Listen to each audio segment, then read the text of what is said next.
What's up, everybody? We're talking about some XFL, USFL action tonight. We're joined by Pat from XFL News Hub and Analyze and Educate on YouTube. And then, as always, my co-host Travis Lemon and Michael Washington from Shady Sports Network. How you all doing tonight? Let's all not jump to speak at once. Oh man, I am being profound, drinking my tea, and if you guys didn't know this episode is sponsored by Zyn. Oh, Well, we know this now then. Yeah, so I am living my best life. Travis, how are you? I'm doing all right. I mean, I love the new sponsor, so great. Yeah.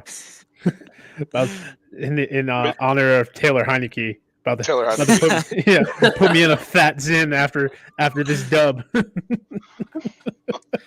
That sounds like something Heineke would do.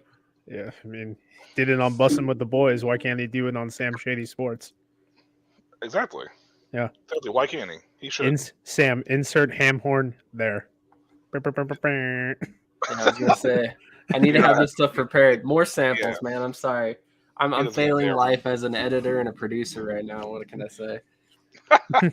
Trust me, I've worked with some pretty bad producers, so no, you're not. I guarantee you're not. Well, I think he's failing. He invited me on the show. Well, that's a win in my eyes. Look at the humor we've already gotten, and we're 2 seconds in, according to StreamYard. Yeah. Wow. Okay. Have you ever seen? Yeah, I don't know. No, it records from the time I hit start, but the clock's weird. But I mean, it's like kind of like, you know how there's like Black Adam Schefter? You got like the Iranian Mike Mitchell right here. Oh Lord! I hope Mike Mitchell watches this. I hope he watches this. Oh, I doubt he does, but oh man. So anyway, we're gonna start off with a review of Week 3. Week 3 was a pretty solid week of action. I mean, honestly, there weren't really any games other than the one Orlando was involved in that was really a stinker. What was your guys' opinion of the first game of the weekend? Hold on, I'm pulling the schedule up right now. Seattle and Vegas. This was a little bit of a heartbreaker for me, but what are your guys' thoughts? Let's start with Pat. I mean, I like the fact that Ben DiNucci was put in a position to succeed for the third week in a row, and he actually did it. So whenever I've been doing any sort of breakdowns on DiNucci, the reason why I've kept him in that mid-tier of quarterback, which skill set wise and even some of his numbers, he's been better than some of these other guys. But the fact that now it was like, okay, he actually got over that hump, I was pretty pumped to see that. On the Vegas side of things, I was excited to see them adult up and just let Brett Hundley take the reins. And even though everyone who watches alt football loves Luis Perez, and even if you say you don't, you do, because, you know, the whole YouTube quarterback thing, I don't care if it was Perez. I don't care if it was Hundley. I don't care if it was McClendon. I don't care if John Levitt was taking the snaps. Just let one quarterback play, please. Let this guy get into a rhythm. If he can do it, great. For 4 quarters, awesome. If not, move on to the next one. We got 10 games to figure this out. So I would like to see Hundley kind of take some of those easier throws, because he was under 50% completion percentage, which irks me, because if you're an alt football quarterback and you're throwing under 50%, it ain't the COVID year anymore where you can just, hey man, what are you doing tonight? Yo, can you just be on my practice squad real quick? Okay, no, push it. You know, let's actually get these guys some good reps. So first game of the week was pretty awesome. Good to see Lovett be a little bit explosive in it. If Sam, I'm sure you have the stats up, but it looked like they gave Torrey the ball a little bit more as well. So I was pretty okay with that. And Rod Smith is an adult and should be at least an RB3 on half the team's rosters. Yeah, I mean, a lot of what you said definitely makes a lot of sense. As far as the stats, Lovett only had 5 carries for 3 yards. I think it was Rod Smith you were thinking that was a little bit more explosive this week. He had 10 carries for 4 yards. Lovett had the 50-yard reception from Hundley. That's right. That was his big claim to fame on a wheel route or something goofy like that. So yeah, 1 reception, 50 yards, and a touchdown. Proficient. Jeff Badette, though, let's talk real quick about Jeff Badette and the season he's having.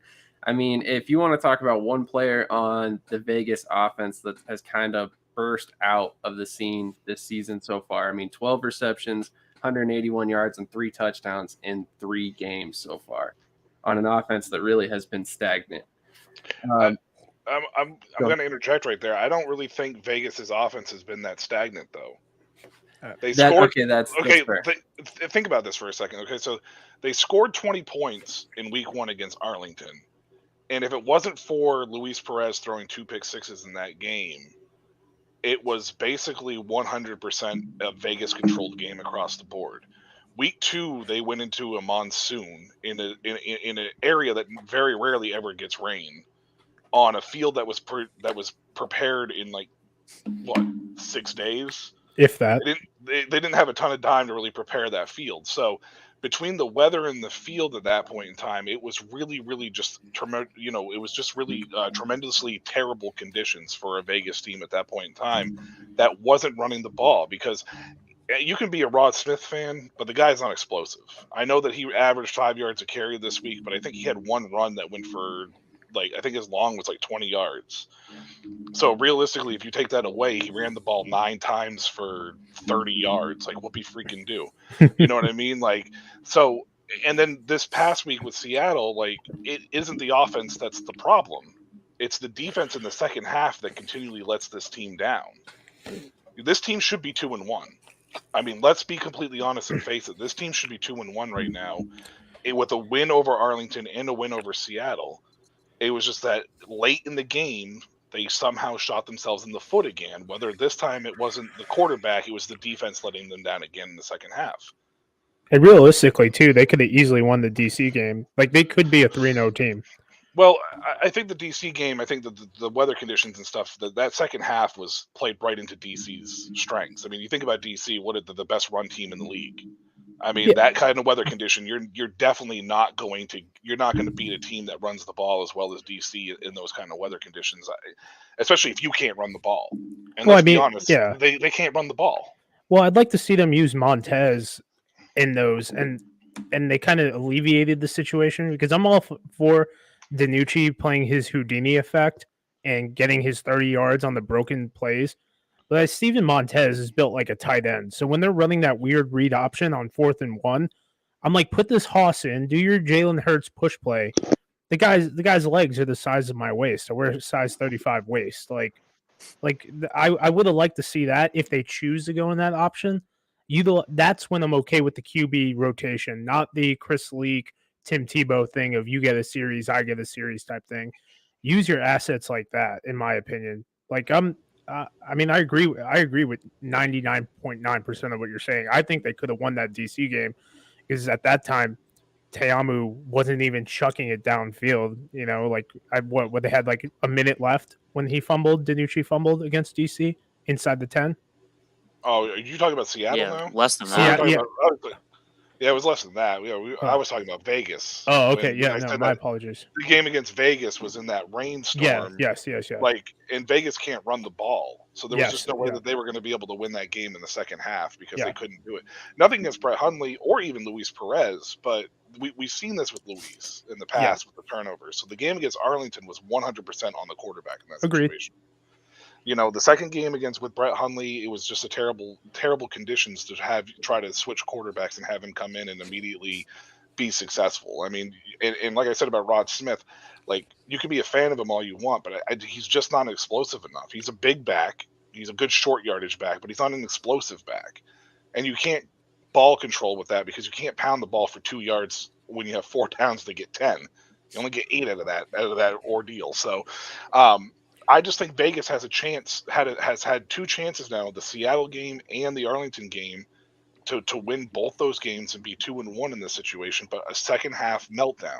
This team can't finish. There's something about this team, whether it's coaching from Rod Woodson's standpoint all the way down to the coordinators, the team cannot finish. And I don't know if it's just because they don't believe in themselves or what it is, but they need to correct it, because the North is very, very tough. Very tough. I think 4 out of the top 5 teams in the league are in the North. I think all 4 of them are in the North. I would agree. I would agree on that sentiment exactly. Travis, what are your thoughts about this game? You've been kind of quiet over there. Yeah, I mean, Michael kind of already brought up about Vegas as a team that can't finish, and we kind of already saw that with Seattle too. That was the thing I was looking at, which team would make those late mistakes that typically cost them games. And in this instance, Seattle didn't make those mistakes, and Vegas continued to. I don't know what Vegas had in the second half, but they are. I feel bad for Brett Hundley because he did play a fairly good game. Like Pat said, could have been a little bit cleaner, but I don't think Vegas's problems this week were entirely on him. But it's good to see Seattle at least not fumbling the game away, even though DiNucci did fumble 2 times, I believe, but he recovered one of them. There was 3 fumbles in that game from Seattle total. Yeah. But Seattle's been playing everybody close, just like Michael said. They've been playing everybody close, even though they haven't been able to produce late in these games. They still have been in every single one, and like Pat said, there's a chance that in a different timeline they're 3-0 right now. I like to touch on the Ben DiNucci. I like Ben DiNucci. I don't think he's a terrible quarterback by any means, but his mistakes are really costing this team. It's always his 1 or 2 mistakes, like every game. Like he's turned the ball over how many times? Always come at the worst times.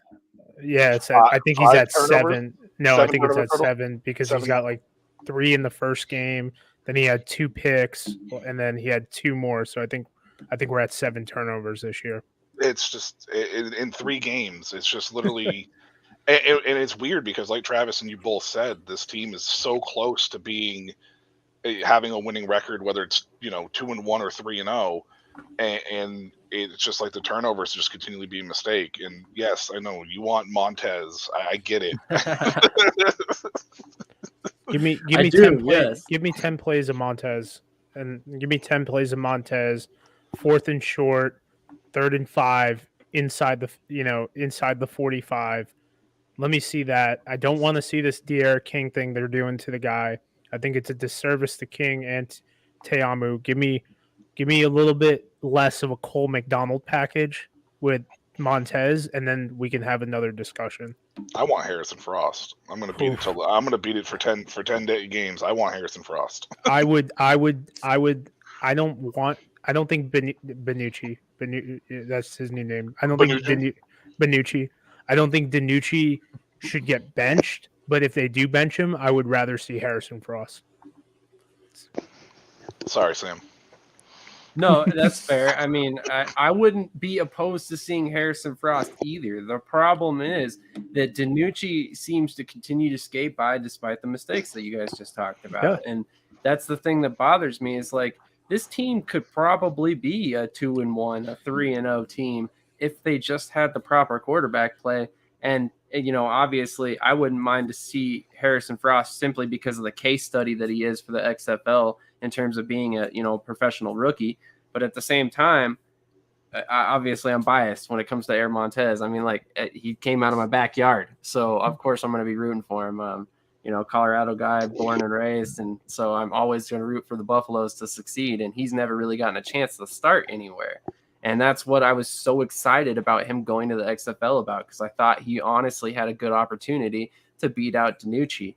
And then here comes week 3, DiNucci balls out, and it's probably honestly not going to happen at this point. And if it does, it's going to be after 3 or 4 more weeks of poor play by DiNucci.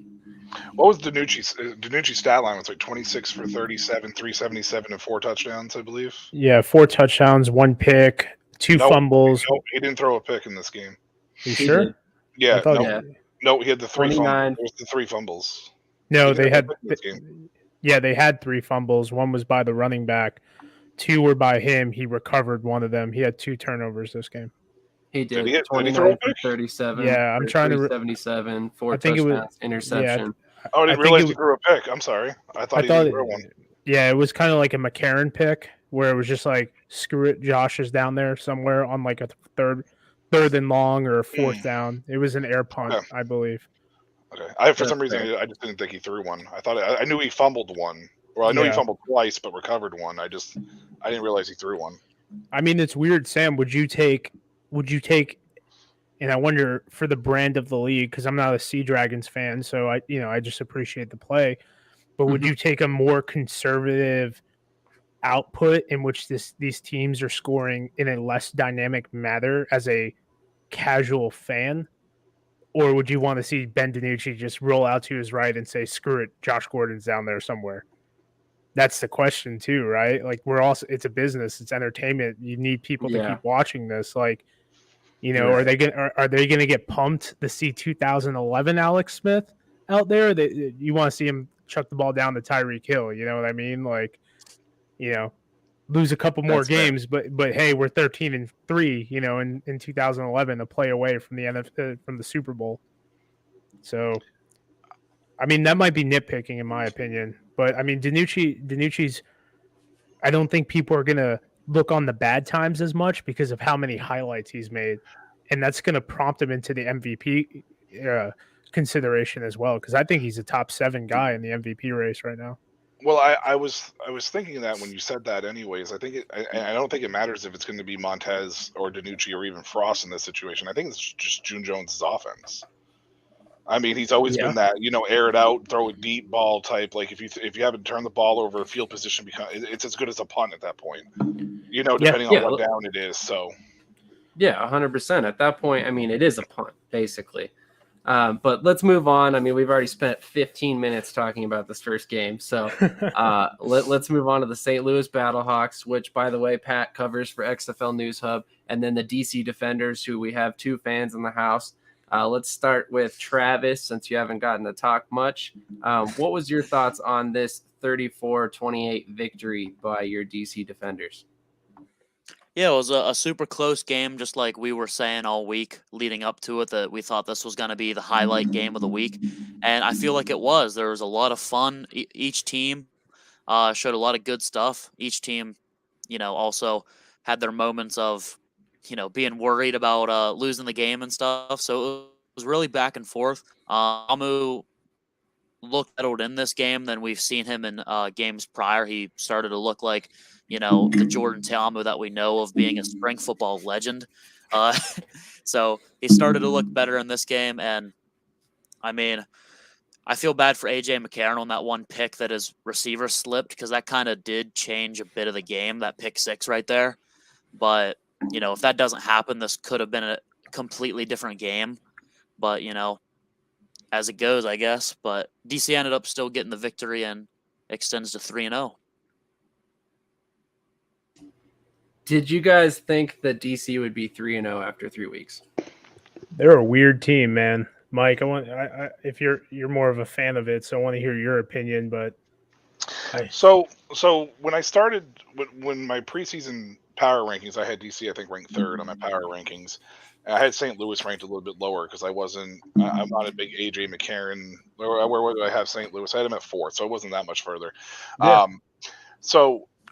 These two teams to me right now are the top 2 teams in the league over Houston.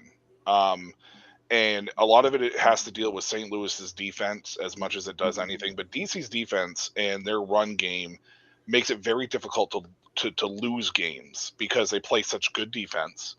And the run game is such a time control, ball control style of offense. Now, Raquel Armstead's fumbled twice in this game. Jordan Ta'amu fumbled late. This game, to me, Travis, wasn't as close as the score says. I think DC dominated across the board, other than when they was tied, 14-14 or 15-15, whatever it was. That was probably the only time that DC, I think, was ever in really any real imminent danger of losing this lead, because after that, they never looked back. And if you take away that fumble on the 1-yard line with Ta'amu, that's another, 8 points off the board for St. Louis, or 7 points off the board for St. Louis. So you're looking at a 20-34 game. Like, that's not close to me, even though in the XFL it's close because you can score 9 points, right? But defenders right now just look like the most complete team. And I think what we're seeing now is, like, when I do my offensive line power rankings every week, you're starting to see these offensive lines kind of start gelling. And DC's one of their biggest issues through the first 2 weeks was the pass blocking. But this week they were able to protect Jordan Ta'amu, and look what happened. If they can keep that going, it is going to be very hard to beat DC. I'm not saying DC is going to run the table, because the North is very, very, very, very tough. Like, Pat, you cover the St. Louis side of things. you can attest that they're probably, in your opinion, probably a top 2 team in this league. That North is a very loaded. I mean, even Vegas. We just got done talking that this team could easily be 2-1, and Seattle could easily have a winning record just as well. I mean, to me, the South it's a bigger discrepancy, personally. Yeah, I think. Sam, continue. I'm sorry to cut you off. Oh, you go ahead. I mean, so I'm watching this game, and I have different opinions throughout the whole match. Like, I felt that sometimes St. Louis was in complete control. They're moving the ball well. Defense was on point. You know, that when they tried to get cute and throw King in there, I think that was his only 2 rushes, and that one rush came on that, like, 4th and 20, and King looked overmatched at one point. And then I'm looking at this team on another spectrum for the Battlehawks, and I'm like, dude, these guys are not on the same page. Like, you see AJ sometimes like, hey, man, you were supposed to go in, not out, or I'm throwing it to your back shoulder, not doing this. So it's a very frustrating thing to watch, and I just feel like the Battlehawks are not playing complete games. I feel like they're at that 80% right now. DC is weird to me because I don't understand how they are so ineffective in the passing game. Because even if you think about it, these balls that Te'amu threw, his stat line's inflated because of 5 long completions. Now, what type of conversation are we having if he went 0 for 5 on that? Well, he's 6 of 20 for 84 yards, maybe a pick. And even one of his long balls was underthrown. So I don't know if that was him and the receiver. You know, the receiver overran, or he didn't. What was the arm strength situation? I don't know. So I do think DC is the better team because their offensive line play, surprisingly, with all their injuries, is way better. Because I think the Battlehawks offensive line is terrible, and that's why McCarron's, like, this week he only had 6 yards rushing, but in the previous weeks he was over 20, I think, both times. So that's my personal opinion. I'd like to see them kind of dial King back a little bit. I know he had that strike for a touchdown, which was probably one of the best passes he's ever thrown. But he also looked very jittery whenever he was forced to actually throw the football.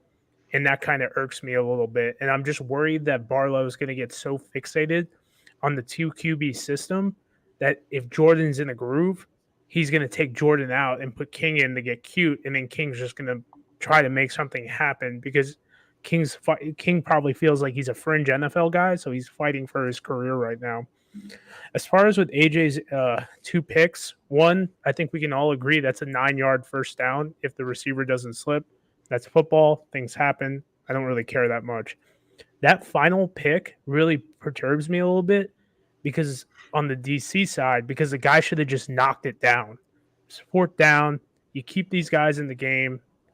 You know, it kind of gets exciting minus the fight, but you gave these guys a fighting chance.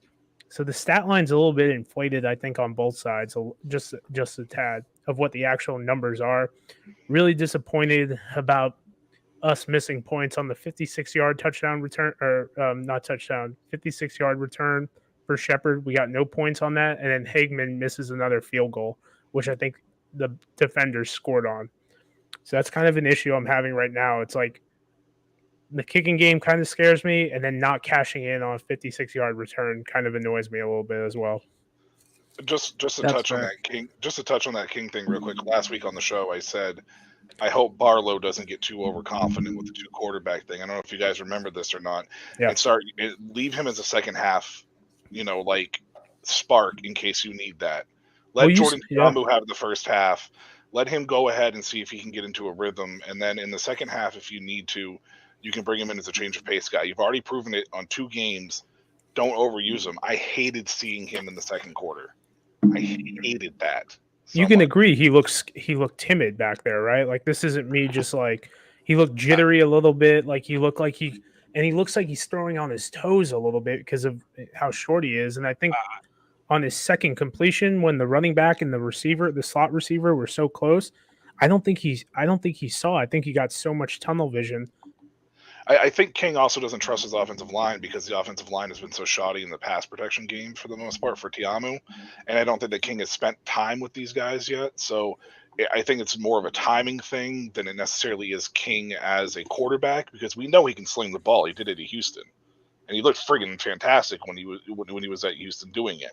But he's just, I think it's just more of a timing thing and a chemistry thing when King is back there to throw the ball. But Arlo needs to bring that under wraps. Yeah, in my opinion. I'm sure Travis might agree, being a DC fan too, that it might be probably the best bet.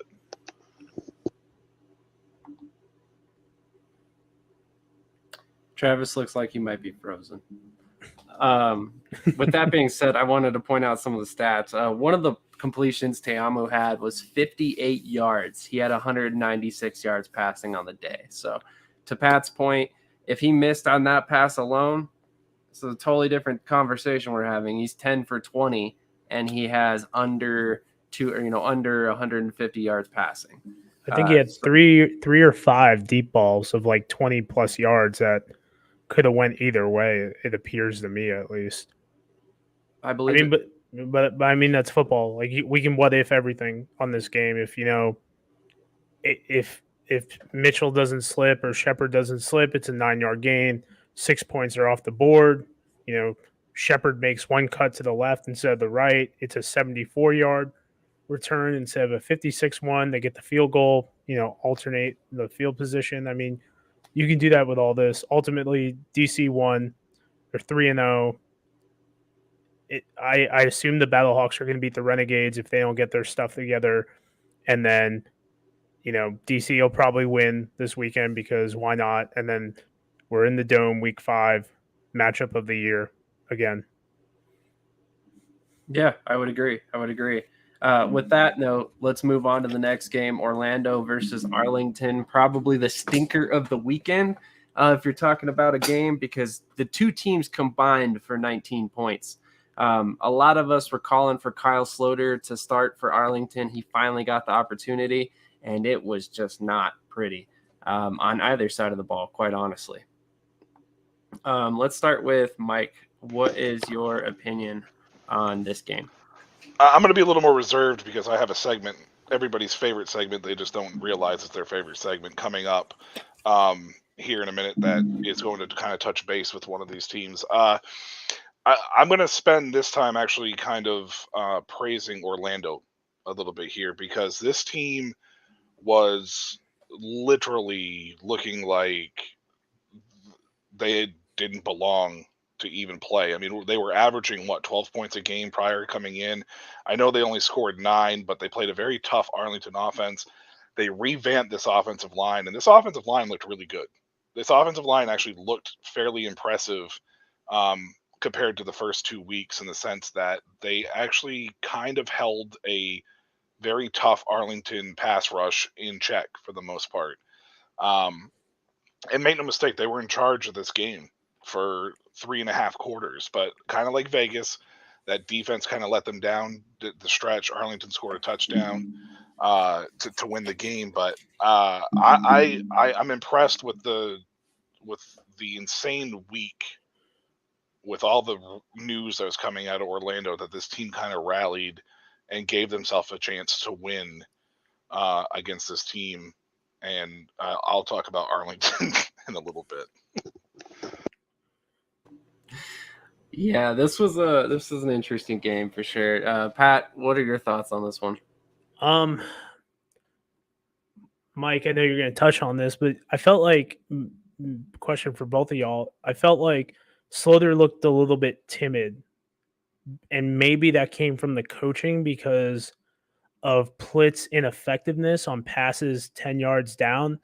It looked like Sloter was going to kind of make it rip a little bit, and then he checked it down to Vaughns or Canella. And that's why he had that higher completion percentage, but only 124 yards. So I don't know if maybe I'm looking at this the wrong way. I felt like he had a couple great passes to Caleb Van Der Esch on one of their drives. I don't know if that was the one he threw a touchdown on, but there was like only 2 or 3 drives I saw where Sloter looked comfortable and was moving the football. On the defensive side, man, you had Darnell Sankey and Will Hill really stepped up. Hill had like 11 tackles. A couple of them were in the box, coming up from the safety position, and then Sankey just off the CFL street. I think he had like 9 tackles, a half sack, and almost had an interception. I I felt Paxton Lynch played pretty well. And, you know, my big thing was he needed the whole game. Once again, these 2 QB systems getting a little bit too cute for me. But Lynch was able, I graded him on 4 or 5 bad throws, and then he had 4 drops. And that's not including his last 2 throws to Lenore and Rambo, because those are some dots that he threw, just, you know, a little bit to the left, a little bit to the right. Obviously, Arlington losing Josh Hawkins is a big deal for the rest of the season. But, I mean, overall, for, like Mike was saying, for as terrible as everything was for the Guardians and the essential meme that they became, you can't ask for a hard-fought football game. And, you know, 2 fumbles by Jermaine Martin, who looks like a stud up until that point. You know, Orlando's walking out of there with a victory, and Arlington's looking pretty silly. And I forget, I saw it on Twitter. I don't know what page posted it, but someone was like, yeah, Arlington's going to grift their way to a 7-3 and they get blown out by Houston in the South playoffs. So, I mean, they're at 2 wins now. 5 more isn't unreasonable to think, personally. No, not at all. In fact, I think that's right about where I projected Arlington to be before the season. In this game, I wanted to say that Paxton Lynch, I mean, granted, his stat line doesn't look amazing. When you look at it, it's 19 for 31, 219 yards. But what is amazing is he basically took this offense and put it on his back. And I know they didn't score a lot of points or anything like that, but again, he was not only the leading passer for his team, but he was the leading rusher as well in terms of carries, yards, and touchdowns. So for any quarterback to be able to lead their team like that and have receivers sit there and drop passes in key moments and not fight for the ball or whatever it may be, that's discussion for another day. I think Lynch did well. And I think on a couple different other teams in the XFL, I think Lynch's stat line so far looks a lot different. And one thing I wanted to point out is his connection with Cody Latimer has been unreal. I mean, if those two were, say, on DC and had DC's offensive line and the playmakers that they have around them, you know, they would be pacing the league by a long shot, in my personal opinion. Love Jermaine Martin, by the way. Yeah. Love the guy. Guy's a stud. Loved him from North Carolina A&T. Just needs to improve on the ball handling, and I absolutely love him as a running back. Honestly, if you think about those 2 turnovers, because he lost both those fumbles, this game could be completely different. Yeah. Because the Guardians could have easily gone down and put some points on the board down there on those drives, because one of them I think happened on the opposite end of the 50, and then the other one happened like around the 45 yard line. Yeah, it was like they got 2 first downs, and like that first fumble I think was like inside the 10 or something goofy like that. Like it was crazy, but I mean it was very close to the point where they could have put points on the board and they lost it. So, but I love Jermaine Martin. Love that you mentioned his name, because I think he's one of the better running backs in this league, and something to keep an eye on here come down the stretch for the next 7 games. Yeah, he's making himself a lot of money right now. I mean, I'd like to see him get a little bit more involved in the passing game. But, I mean, it seems like Orlando's got a pretty good thing, like Sam was saying, with Cody Latimer. I think that's only going to get better. And then Lance Lenore coming into the mix. I see him being another one and done. I don't know if he makes an NFL team, but he'll definitely get his annual invite to an NFL camp. And, you know, a couple injuries for the receivers help him out. And now you got a guy who can pick up a playbook quick and play special teams. And, you know, him and Lynch knew each other from the Michigan Panthers. They had a good connection, and Lynch is starting to get comfortable with him. I think he had 5 targets last game. And, I mean, I'm not saying Orlando goes on the run or anything like that, because you don't bring in Quinton Flowers to throw the ball 30 times a game. That's not how that works. But I do see Lynch kind of progressing a little bit, and, you know, hopefully puts together a good 8 games of film and, you know, at least can contribute to either the alt football universe or some NFL team in the future. I mean, I think, dude, like, just to stay on the topic of quarterbacks, like, I see about 7 of these guys getting looks in the camp, honestly. Like, I'm not saying they'll stay, But once, May 30th comes around, and these teams kind of have those 88, 89 roster spots and whatnot, that those final 2 training camp roster spots, I could see a lot of these guys getting an opportunity for a camp arm, no matter how good they did.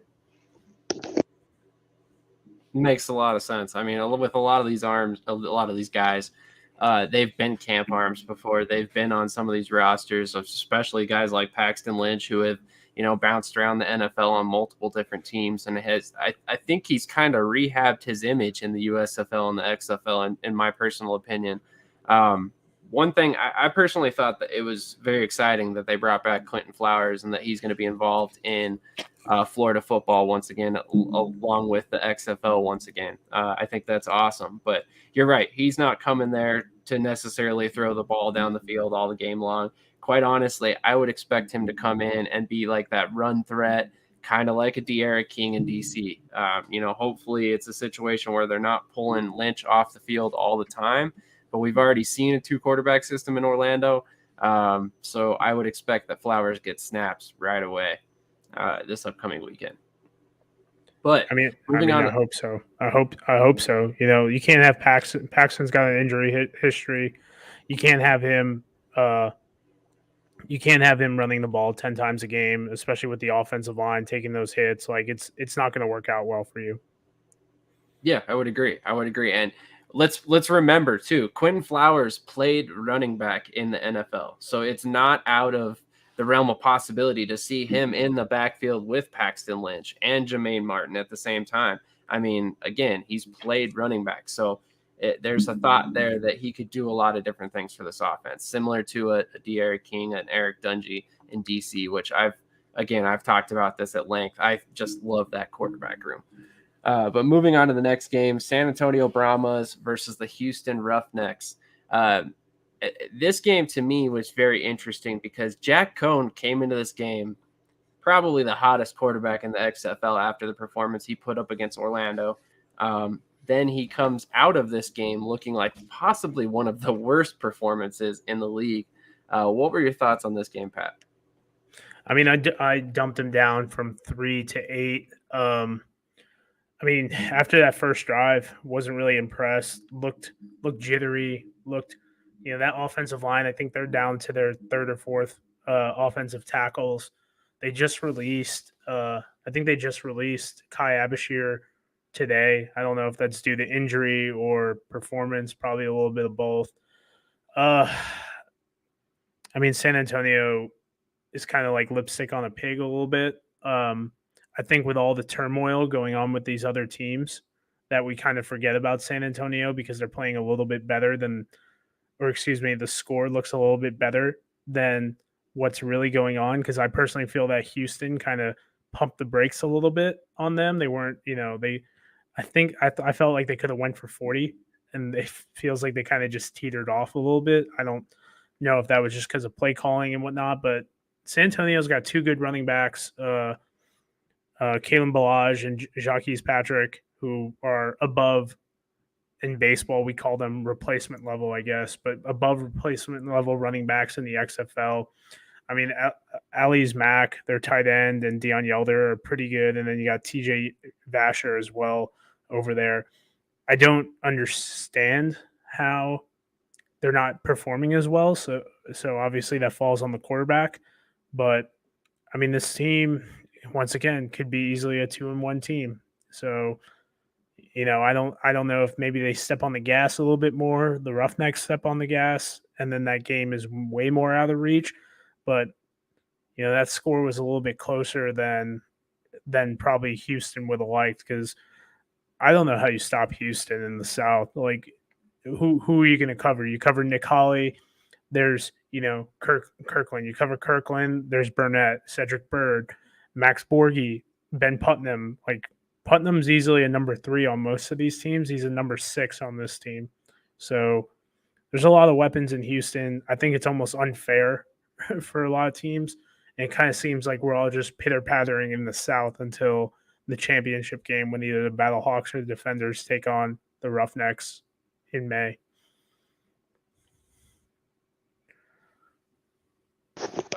I think for me here, this game is a indicator of just how bad the South is. I got called the Jack Cohn hater last week coming out of the game against Orlando because everybody was ready to praise this guy as a wonderful person and a wonderful quarterback, and I'm sure he's a wonderful person, a wonderful quarterback, and I was just kind of like, they played the Guardians, and let's be honest, at this particular point in time, the Guardians still haven't quite put it together. I mean, they're still averaging less points per game than I think any other team in the league.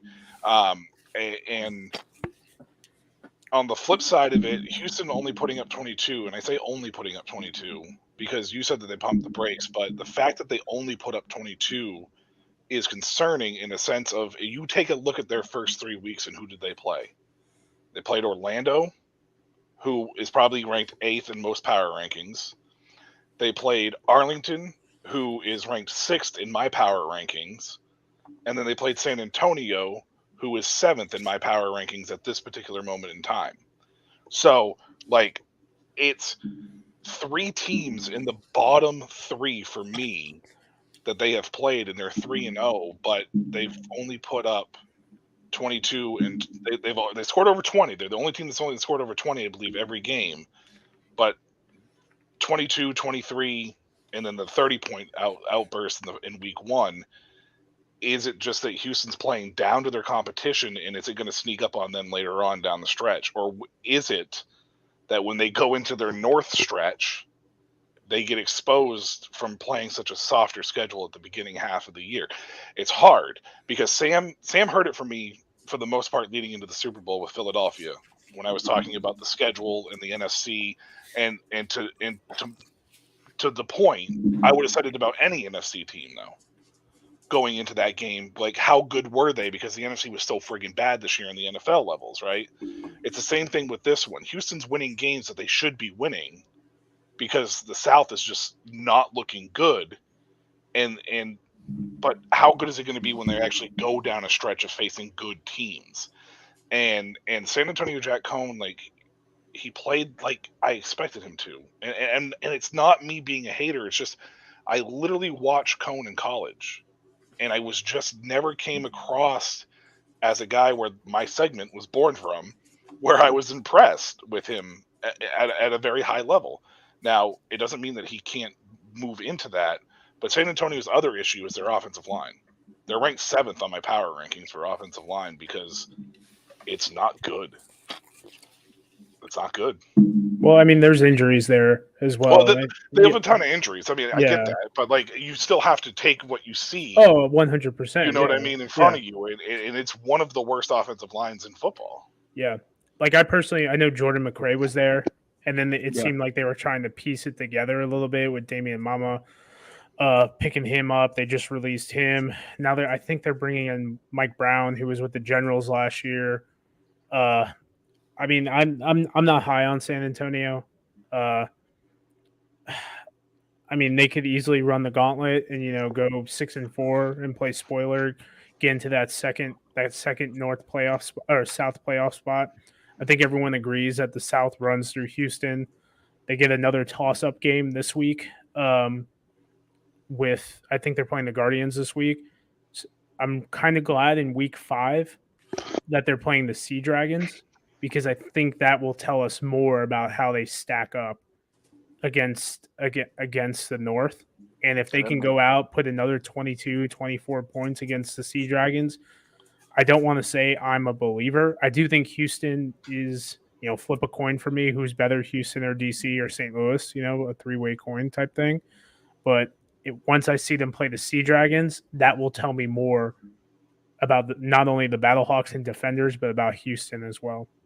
I expect them to go 4-0 easily. They have they have week 5, week 6 is Seattle and then DC.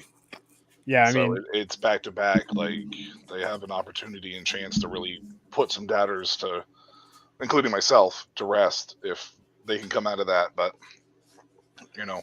I just think the North is much more competitive this point in time. It is. I just think it's closer. Yeah.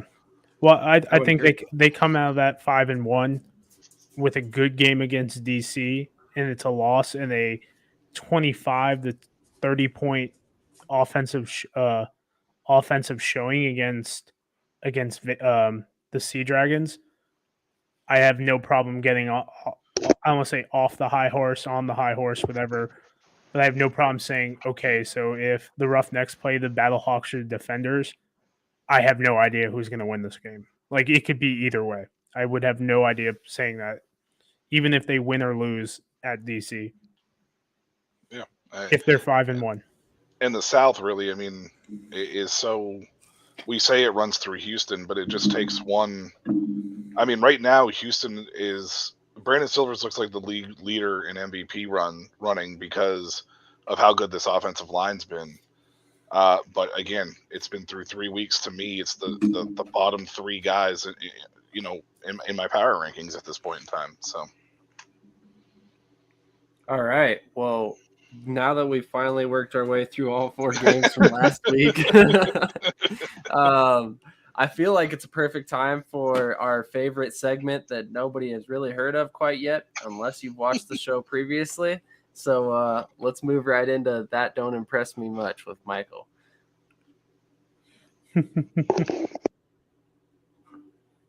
All right, I don't know where the music went. I apologize. Once again, dropping the ball tonight. No problem. So first and foremost, I want to go honorable mention here, and I'm going to start with the San Antonio Brahmas with their goal line offensive play calling. I think you ran halfback dive 4 times in a row and got stuffed 4 times in a row. Get a little more creative, especially if you want to win games. That game was close, and you had an opportunity and chance to really close the gap to a point where you could set yourself up for a win, and you gave it away because you thought you were playing Madden. I don't know. So get better there. Arlington Renegades. This offense, from my power rankings in the preseason, where I ranked them number 1 on paper, has been beyond dreadful. I don't know if anybody here or anybody that is happening to watch this is able to tell me how many points per game the offense averages. I can tell you, they average 11 points a game on offense. They have scored a total of 2 touchdowns all year on offense. Game 1, they scored 22 points. 2 of those, the only 2 touchdowns scored in that game, came on pick sixes thrown by Luis Perez. Otherwise, they kicked 3 field goals. Week 2, they played a game Houston team. I think if I remember correctly, they scored 14 points in that game. If I remember correctly. I'm not 100% sure. I think it was 14 in that game. And then, but they didn't score in the second half. Both those touchdowns came in the second quarter.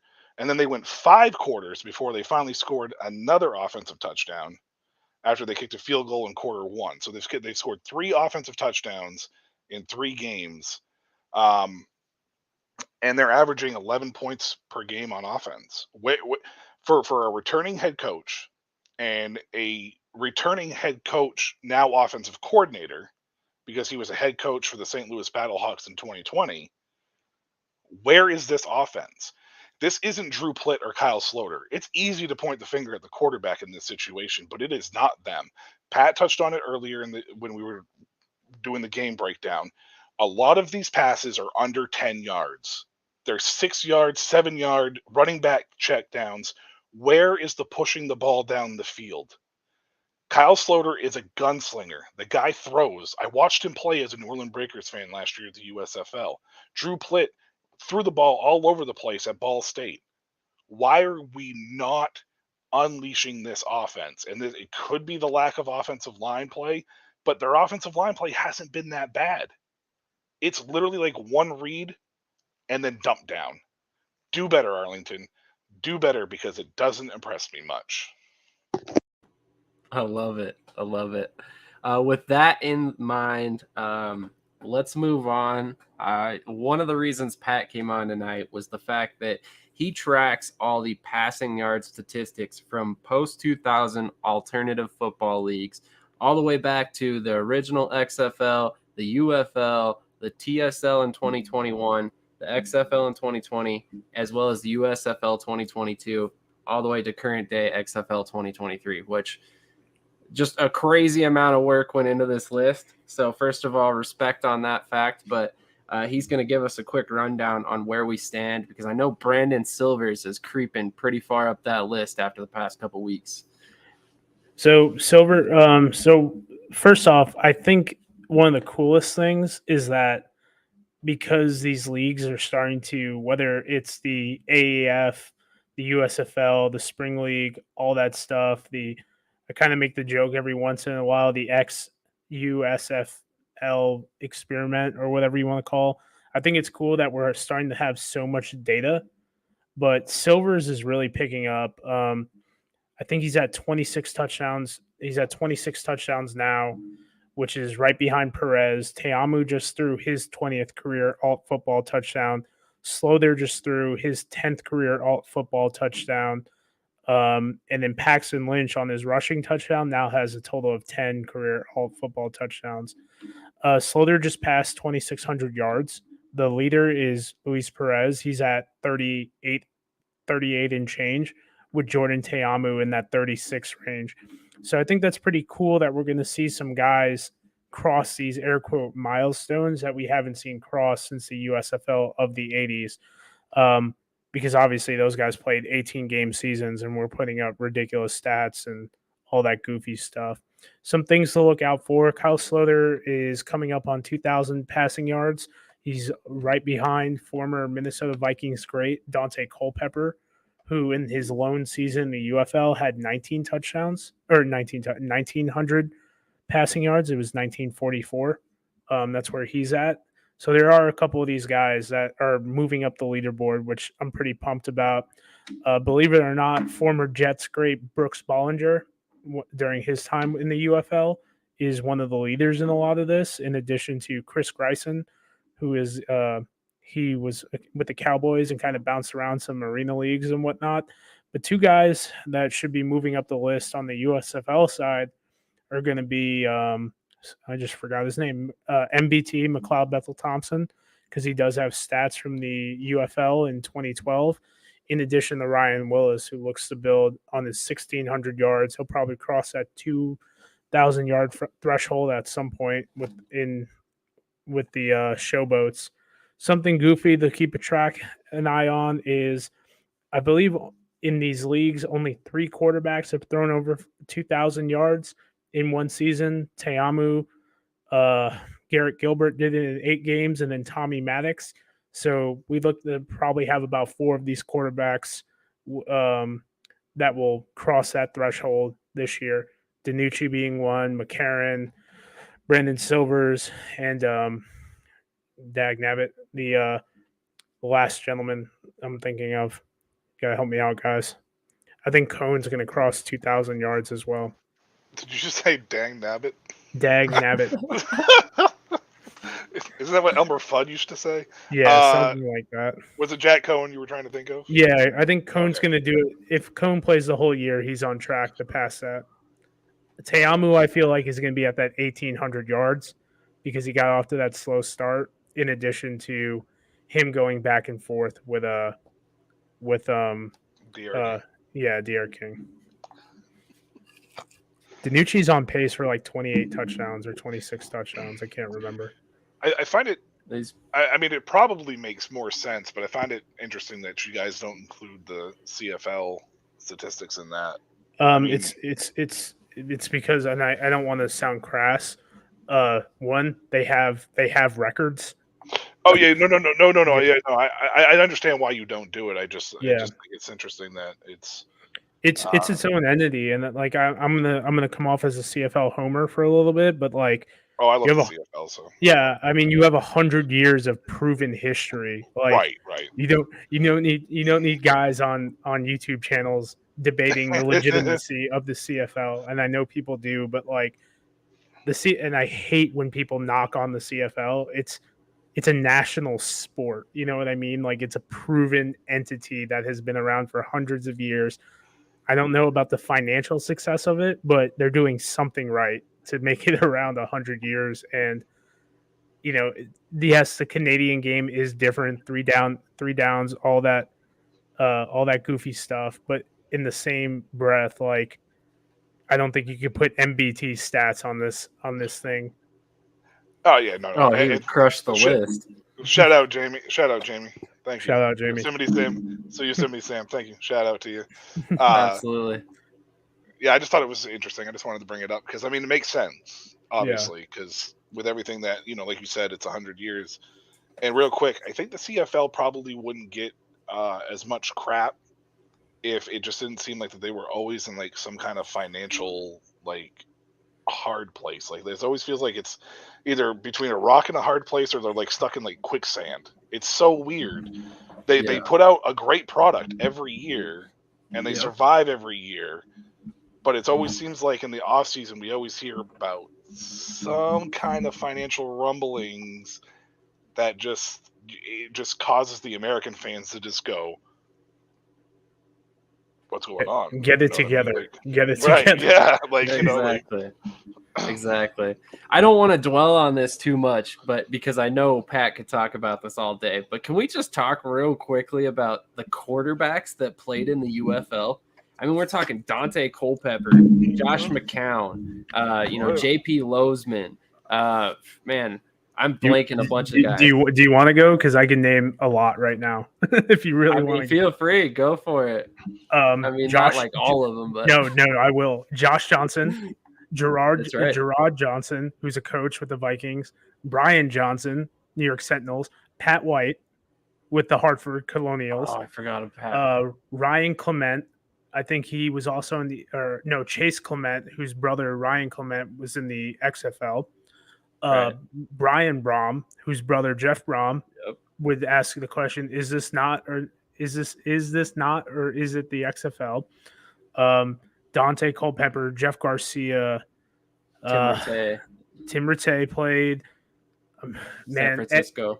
MBT played. Jeremiah Masoli played. Brooks Bollinger. Brooks Bollinger is the GOAT of the UFL. Ken Dorsey. Ken Dorsey played as well. I mean, we can go. It's, and I did an article for XFL News Hub. It was like 19 UFL guys had connections to NFL teams, with Graham Gano and Josh Johnson both playing in playoff games, and that's just the playoff teams. Bollinger. What a name drop, Brooks Bollinger. He is literally one of those players that if you ever had a trivia game of like players you forgot existed, he would be like right near somewhere in the top 5 to 10 names that would be brought up, and then everybody goes, "Oh yeah, that dude, that's right." When I first started doing some of my like early tweeting, it was like one of my most liked tweets was the top 5 like alt league quarterbacks are Brooks Bollinger and Brandon Silver's New York Jets grades. Lord. Yeah, Jason Bolt, awesome. Jason Boltis, a CFL guy. I think it's hilarious, and I'm trying to think one more. I gotta pull up my list real quick. There's someone. Drew Willie was another CFL guy who. Ingle Martin, another guy. I mean, in 10 years when we're still doing this, we can talk a lot about. We'll say the same thing about the AAF as well. So, I mean, the UFL, that's man, fair. 4 seasons, 4 championships. It had to alter it a little bit, but I mean, none of these leagues beat the UFL until they get to that 4-season threshold. I mean, maybe the XFL cancels and then comes back, but let me get 4 championships.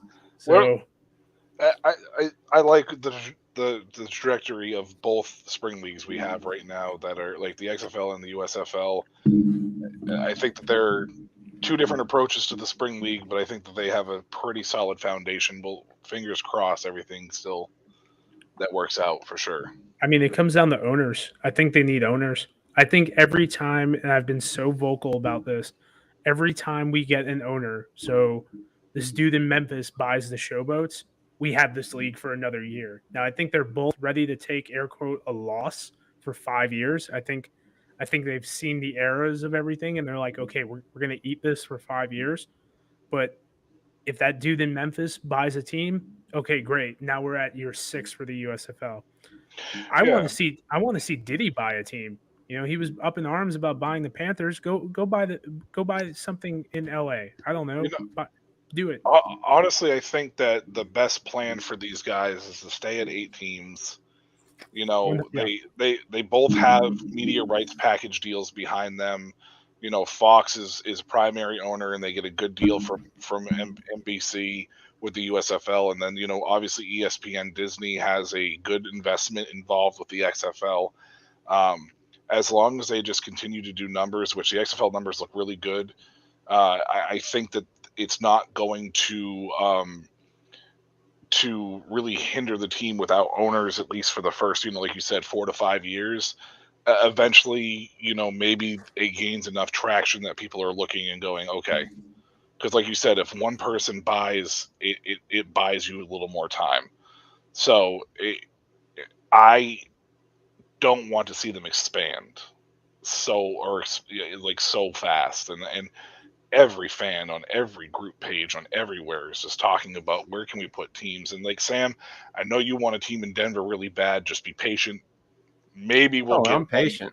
Maybe we'll get one over there for Colorado at some point in time. But just overall, I just think it's like their approaches right now, at least for the first 5 years, is going to be good to add some stability to this. And as long as they don't get too gimmicky, and as long as they don't get too far ahead of themselves, you know, I think they'll both be all right. And I think we can sustain 2 leagues. I really do. I agree on all fronts. I mean, it's up to the fans. That's really what it boils down to. It is up to the fans to support the league so they can survive. It doesn't matter if you have team owners. It doesn't matter if you know, regardless, if you do not have fan support, you will not have these football leagues. So at the end of the day, we all have to watch, support. You know, if you're a USFL fan, support the XFL too. You know, there's no reason why you have to pick one over the other.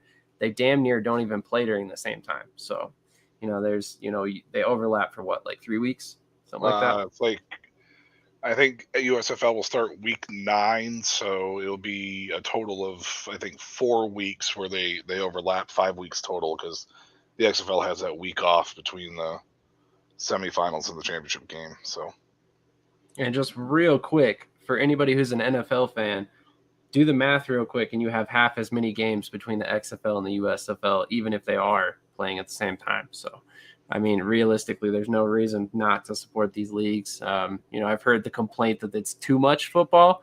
No such thing. Yeah, I would agree. No such thing. You're at the wrong place if you're saying that and you're watching this channel. With that being said, let's move on and let's talk about the power rankings. So I'll bring them up again. Here are our power rankings. Pat wasn't around for the first episode when we did these, but we're going to rerun through our power rankings for this season and update where each team is. Since Travis hasn't been able to join us, real quick, I'll run through his picks. At number 8, Orlando is still there. In fact, let me remove this banner real quick so we can see it better.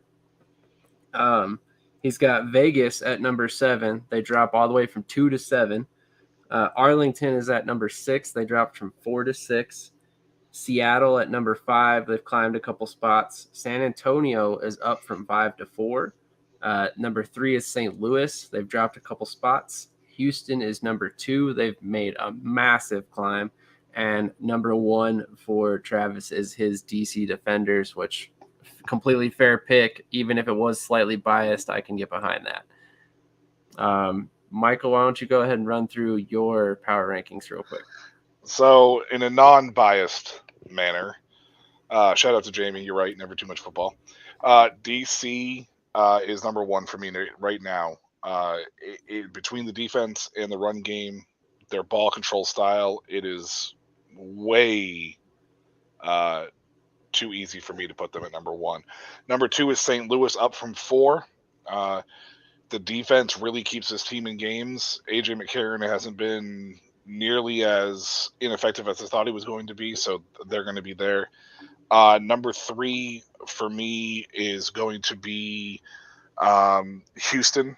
I think that they're in a weak conference in the South, and it's going to be make or break when they go through their North division, so they're up from 6. For me, number 4 is Seattle. The team is offensively good. If they can get the defense on page, it could really work out for them. So they're up 1 spot. Vegas drops from 2 to 5 for me.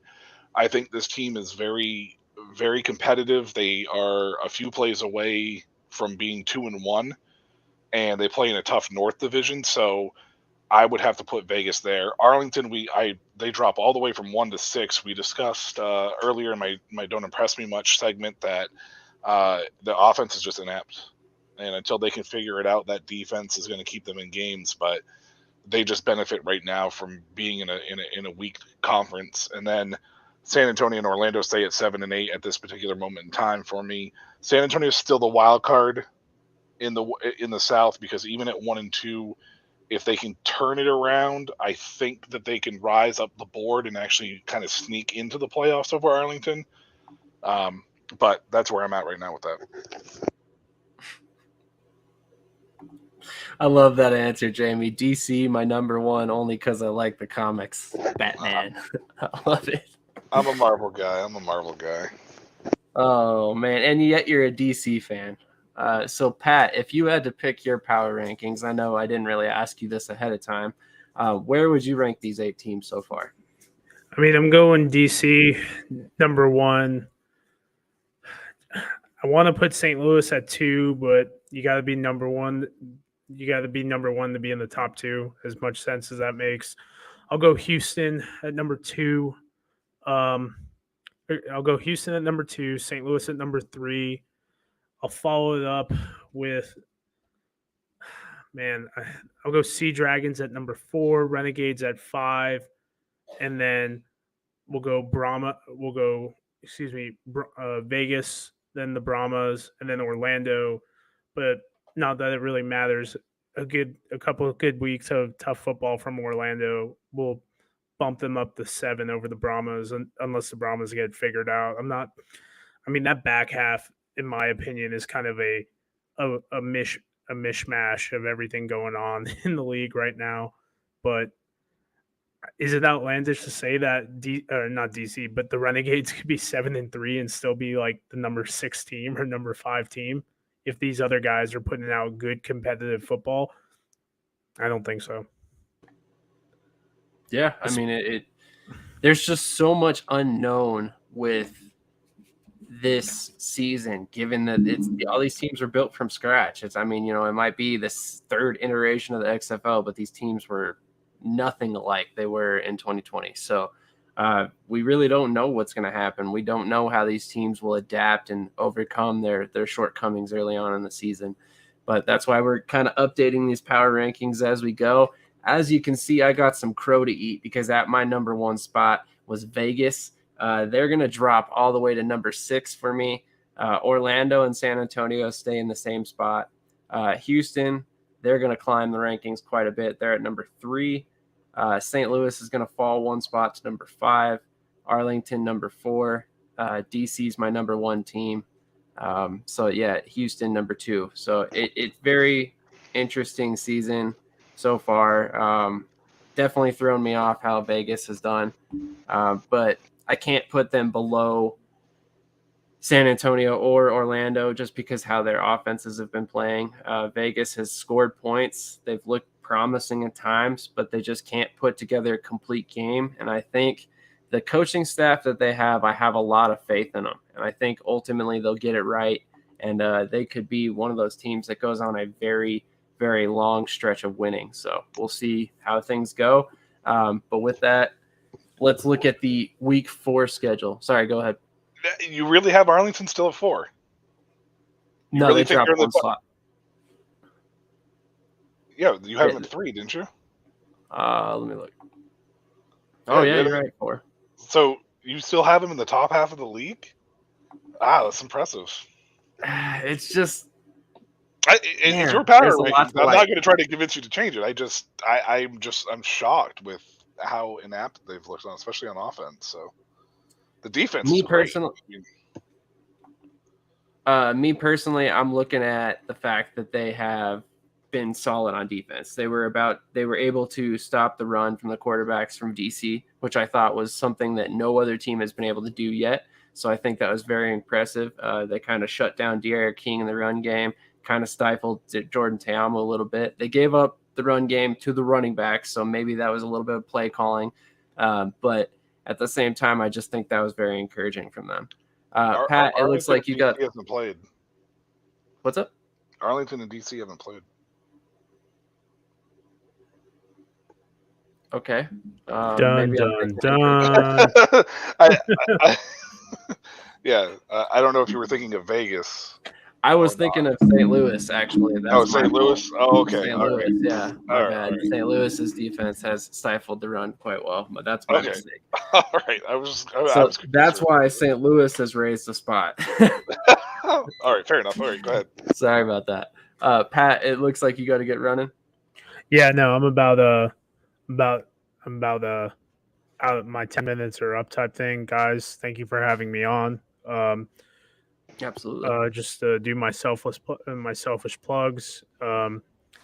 Check me out on YouTube, Analyze and Educate. Just put out my quarterback rankings video. Give me a comment on that if you haven't. And then NFL QB Talk on Twitter. Really appreciate coming on. Y'all have a great night, and thank you guys for everyone. Thank you, Pat. Thank you. Absolutely. Have a great night, Pat. Bye. And then there were two. All right, so given that I just completely flubbed on that last segment, I'm going to make sure I have the games right here in front of me. But you're good. I was confused. I figured you were talking about either Vegas or St. Louis, so I clarified it, so at least that way you didn't look like a complete idiot, Yeah, well, I'm glad you did, because that was pretty bad. But I also am very encouraged by what I've seen by Arlington's defense as well. I think they've done a solid job, but you're right, they have not played DC yet. But they've stifled some offenses so far. I definitely think they've got some room for improvement for sure. But kept them in games. I mean, the defense is what won them against Vegas. The defense is what won them against Orlando. Creating turnovers and keeping them to 9 points, and honestly, kept them close in that Houston game too. So I mean, the defense is. I mean, Darnell Sankey, right? He's with Arlington, right? I mean, the guy is just.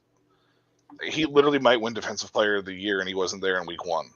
Like, that's how good he or was he? No, he wasn't there in Week 1. He came in Week 2, right? Yeah, you're right.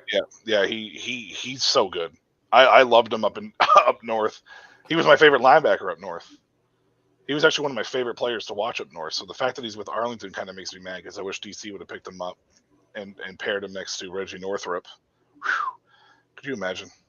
Oh yeah, it would be interesting. For I would have loved that. Trying to find where he's at on the rankings right now. I mean, 9 tackles. I mean, and I think 7 of them were last week. He was all over the field last week against Orlando. I swear to God that the ESPN Plus announcers, or whoever was the announcers of that game, were calling his name almost like every other play. Not finding him at the moment, but not important. He is definitely a baller. He was one of the players that I was shocked to see come over from the CFL. I mean, he was making pretty decent money up there, and he had his fair share of suitors no matter where he wanted to go, outside of maybe the NFL, because he is a little bit older. But, he's a guy that he's a U.S.-born player. He gets to come back to America and play, closer to home. So it's exciting to see him back. He's so young, too. I mean, he's got a huge career ahead of him. I mean, even if he stays at the XFL level, I mean, he could easily just make a name for himself there and be perfectly happy. I'd be perfectly happy to watch him play there. Yeah, I agree. And I was happy to see him play at CFL, so. Exactly. And that's the one thing the CFL has going for it right now over leagues like the USFL and the XFL, is they've got the stars that kind of have built up their name over a couple seasons, which we'll see that kind of develop over the next couple of years with the USFL and the XFL. If you look at the USFL, guys like Case Cookus, Jamar Smith come to mind. They're very popular in the Philadelphia and Birmingham fan bases. So it'll be interesting to see if they can continue to build on that fan lore that they've already gotten in season 1. And we'll see who kind of emerges from the XFL. You know, we've already seen like the Jeff Badets. You know, Ben DiNucci is kind of growing a cult following, even though he's And then there's a couple other players like AJ McCarron, you know, where you keep hearing everything about AJ McCarron and how he turned down all this money to play in the XFL, et cetera, et cetera. So, you know, we'll see who kind of emerges as a star over there. I think McCarron's going to stay. I don't think he's gonna bother with the NFL anymore. I think he's going to stay. I think he's going to stay for his kids because it gives them an opportunity to chance, and he can build his brand through the XFL. I think he's going to be the first one that is going to say, I'm just going to stay. I'm going to ride out the rest of my career here instead of traveling and moving again to a different city, whoever signs him. I mean, he may go in for an arm to be a camp arm, but I wouldn't be surprised if he just turned it down and just said, I'm going to stay at the XFL. St. Louis might actually have a quarterback for the next few years without having to worry about that position, which is something that these spring leagues have never really truly had because everybody kind of disperses at the end of the year. If he turned down that kind of money to make memory for his kids, I think it's going to be something that he might ride out his career with while his kids continue to grow up. Yeah, I mean, that's a great point. I mean, he is an older guy. I believe he's 31, 32, if I'm not mistaken. So, you know, he's on the back nine of his career for sure. But still, we see NFL quarterbacks play till they're 40. You know, I'm not saying AJ McCarron's going to do that. But, you know, to say that he'll play 2-3 more years, that's not unheard of. And it's not unheard of that he would stay at the XFL level if playing in front of his children really means that much. I mean, we're both fathers. We both know to what extent we would go for our kids. So, I mean, to me, that's an easy decision to make if that's truly what's important to you at this point. Let's be real. AJ McCarron's made plenty of money during his career. You know, he doesn't necessarily need the money that the XFL is paying him or, you know, what that he would get from the NFL. But I wouldn't be shocked to see him go back to a team as a camp arm, like you mentioned, you know, play some training camp reps, play some preseason games, make a little money, and then ultimately, if he doesn't stick, and he goes right back to the XFL. He might be one of those guys where, you know, he could be on a roster on a 1-year deal and still end up back with the XFL. You know, whether it's a practice squad spot or QB3 spot or whatever it may be. You know, because playing in front of his kids is truly that important to him. Yeah, absolutely. Yeah. Might be interesting, you know, if he plays his cards right, there's a potential for him to double dip there from the XFL and the NFL in terms of income. You know, not necessarily play for both leagues. It'd be extremely tough to be able to pull that off professionally long term. But, you know, if you're a practice squad guy and then you ultimately go back to the XFL, I think your body could handle that in theory.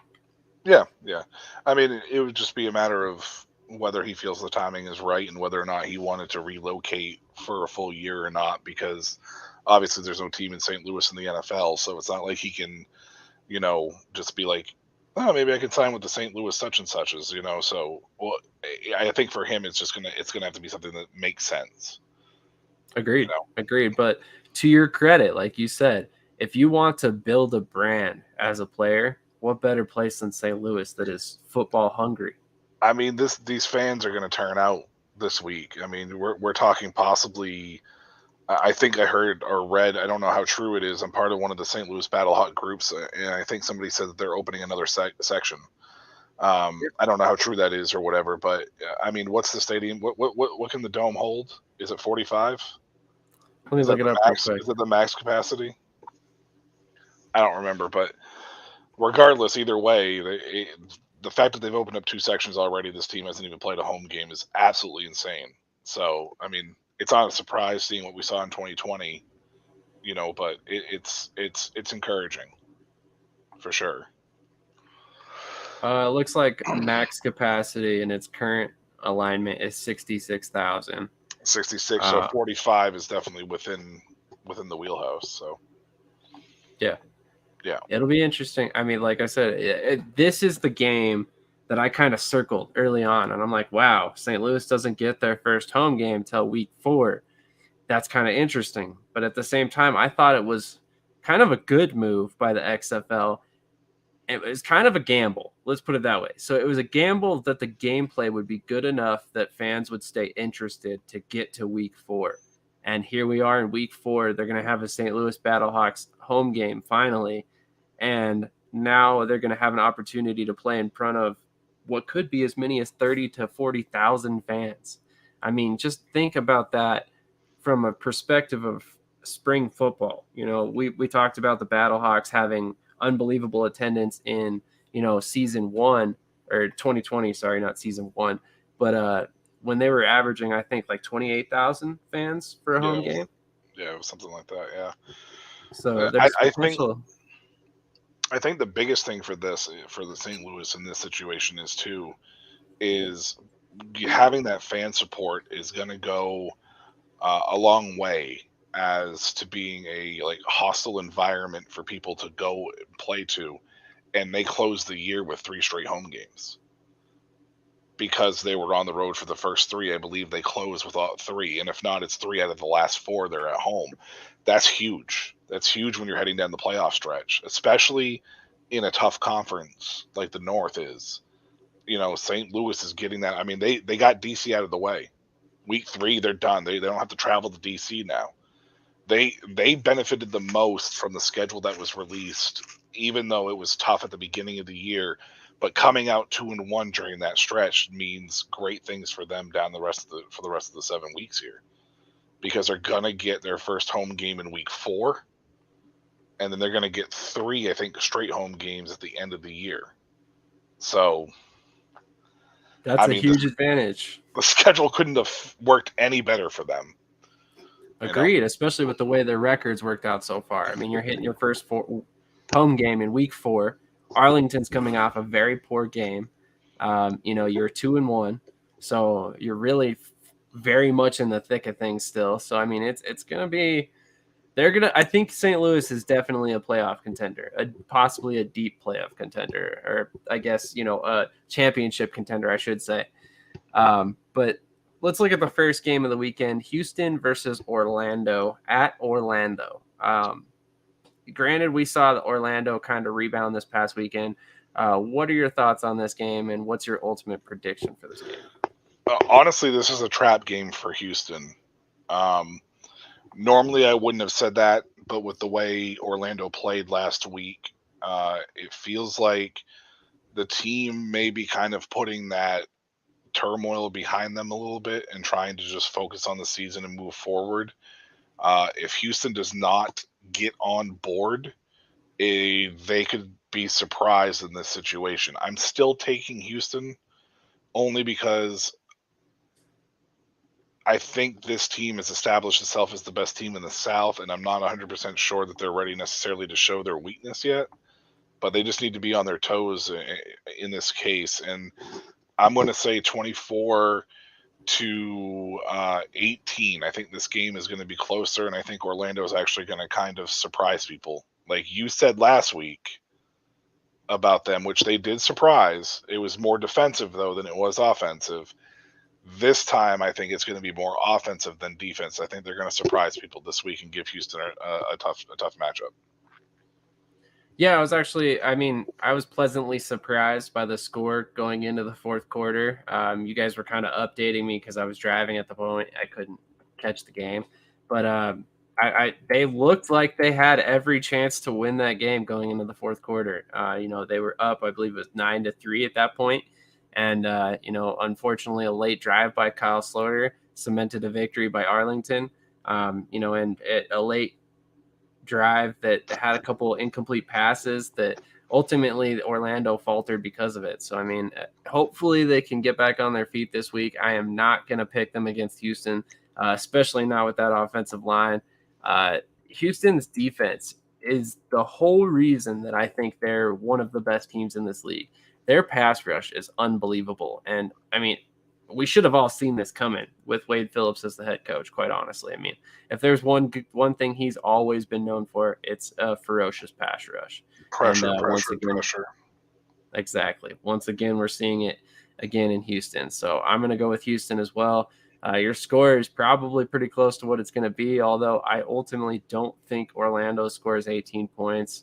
I'm going to go with like a 21-10 game. Oh, very possibly Orlando doesn't even reach 12 points. I mean, they're averaging less than, I think they're averaging like, what, 10 and a half a game, I think, right now. So it's got to be somewhere in that range. 24 and 9 is 33 divided by 3, so they're averaging 11 a game right now. Exactly. So moving on to San Antonio versus Seattle. This is a game, to me, it's like a get-right game for both teams. Like, San Antonio's coming off a tough loss. Seattle needs to prove that they can string a couple wins together. Who do you ultimately see winning this game? This game is very interesting to me, and I got a lot of eyes on this game because if Seattle dominates and shows what they're capable of, or what we've seen through 3 weeks, then we can really put to bed, in my opinion, which division is the best. Like, we're starting to see the interdivisional games. We've seen a couple here and there, but now we're really getting into the meat of the interdivisional games. And as long as Seattle can continue to do what they're doing, and if DiNucci can finally stop turning the friggin' ball over, I think Seattle could dominate this game. Now, San Antonio played Houston tough. They played Houston tough, but the quarterback play was shoddy. The offensive line did not look very good. So the Brahmas kind of need this game to make a statement. I think they're traveling to Seattle. It's in Seattle, right? This game? It's not at the Alamo Dome, is it? Nope, it's in Seattle. Which benefits Seattle. So I'm going to say Seattle in this case. I think the score might be closer than what the game will indicate, but I'm going to say probably along the lines of 22-13. That's definitely a fair assessment. I definitely think Seattle, with the home field advantage, is going to win this one as well, especially after what they did last week. I think DiNucci kind of finally found a rhythm, although I ultimately still think that he should be benched at some point this season. He has earned himself a couple more weeks, to say the least. I mean, after that performance, how can you argue? He's ahead in the passing statistics by like over 130 yards. So it's hard to argue with him right now. So personally, I think Seattle is going to put up another big game. Josh Gordon's going to have a huge performance once again. I could see them putting 30 up. And ultimately, I think they will. I think it's going to be 30-17 Seattle. Josh Gordon's the X factor for the Seattle Sea Dragons moving forward. 100%. And I'm honestly slightly surprised to see that. Like, I was not sure what we would get from him in the XFL. So I'm glad to see that we're not only getting his full effort, but we're getting the dominance that we should have gotten, given that, he's never really been able to pan out in the NFL. Talent level's too high. He's just way too talented. I mean, his career was robbed from him, in my opinion, by the NFL, which I get the NFL stance on that. Like, I fully understand it, but at the same time, like, this dude is legit, and you robbed him of that opportunity over what, really? You know what I mean? Like, it should have absolutely 100% been a little more lenient on that, but, they had a hard stance at the time, and he kept messing up, so some of the blame falls on him too.